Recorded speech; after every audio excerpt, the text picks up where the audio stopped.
Hey, Jody here with weldingtipsandtricks.com. Doing a little bit more stick welding today. We're using 7018 rods and we're going to weld vertical uphill. We're going to do a plate test and some padding beads vertical uphill for practice if you're not ready to take this test yet. So that's an awful lot to cover in one video, so we better get started.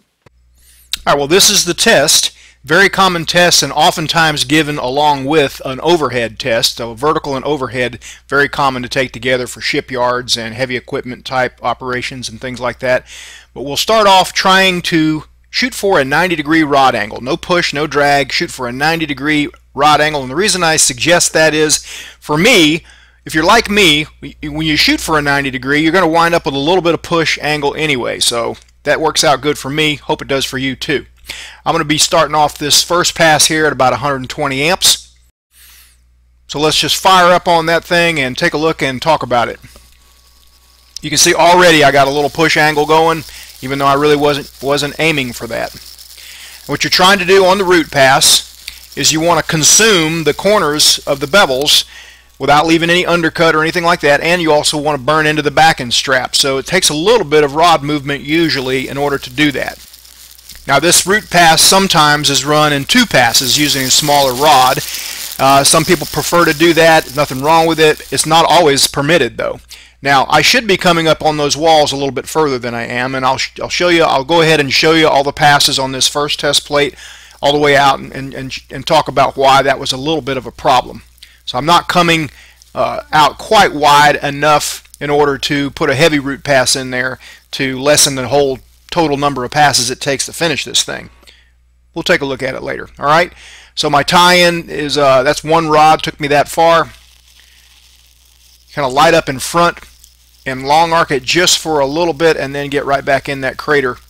And you want to try to do that without wasting a lot of time. When the metal is good and hot, generally you have less likelihood of porosity or cold lap or anything like that on a tie-in.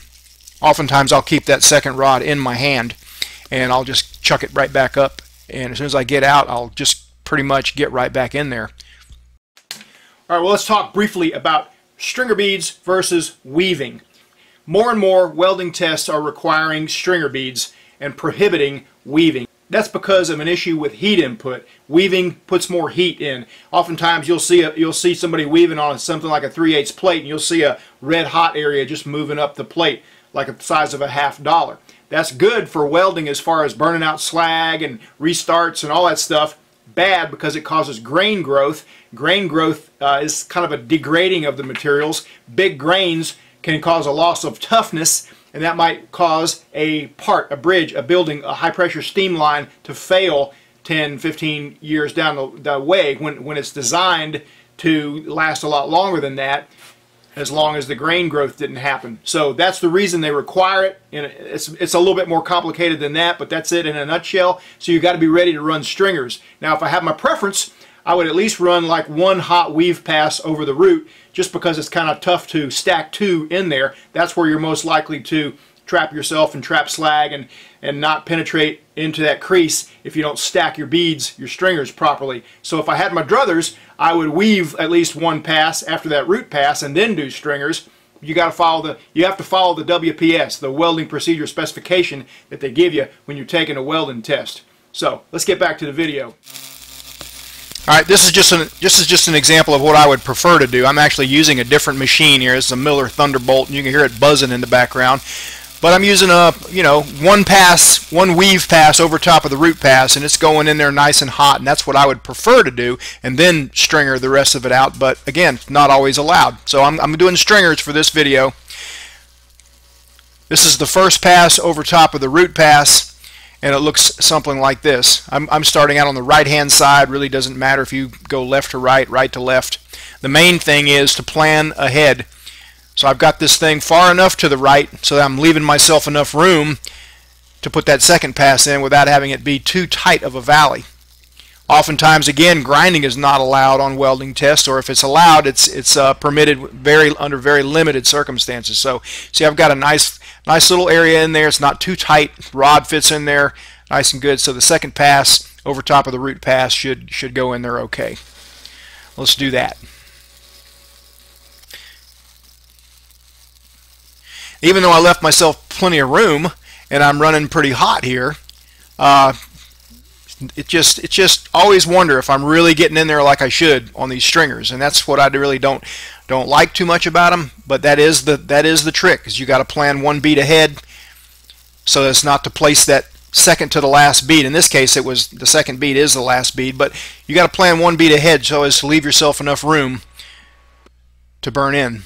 Now, that's where I am now, and actually it's a little low. I know I'm going to have to really go slow in order to cap that thing and have any height to the cap at all, so I'm going to put 2 little quick passes, not spending much time at all, and fill it up a little bit more before I put the cover pass on there. And I didn't really want to do that. I'm showing you anyway. I just didn't plan, and I didn't run a heavy enough root pass. So now it's ready for a cover pass. It's just very slightly below flush in places and pretty much flush in others. So that was the first pass. This is the second pass. And the third pass, you really want to keep an eye on. You really want to keep an eye on the left-hand side, or whatever the side is that's tying into the base plate, so that you don't leave any undercut. Alright, well, that's my first try. I'm going to try to get better as I go here. We'll run another one here, and I will run a little slower and a little wider on the root pass and carry a heavier root pass. And see, I'm moving along fairly slow here, same amperage and everything, and I'm coming out just a little bit further onto those bevels. And that's going to deposit more metal, and it's going to allow me to only put 2 passes before I put the cover pass on there. And that's what I prefer to do. Nothing wrong with usually the number of passes is not specified. That's kind of like, hey, it just takes what it takes. And sometimes you're even allowed or permitted within the procedure to use a 3/32 rod if you want to, but I prefer 1/8 just because of a lot less tie-ins. Okay, so now we're getting ready to put that second one on there, and I forgot to turn the camera on, so it looks the same as it did on the first plate. But now we'll put the cover pass on there. Now I want to keep a really good eye on the right hand side of that bead and travel slowly enough to not leave any undercut. And that undercut right there is probably because I didn't clean the plates. It's got mill scale on it. You want to clean that mill scale off about a ½ inch away from where the weld's going to be, and it kind of helps. Sometimes that mill scale dissolves in the weld and pops out gases and leaves just a little small amount of undercut. Now, the tolerance for undercut on a test plate like this is usually somewhere around a 32nd of an inch, but you don't want any.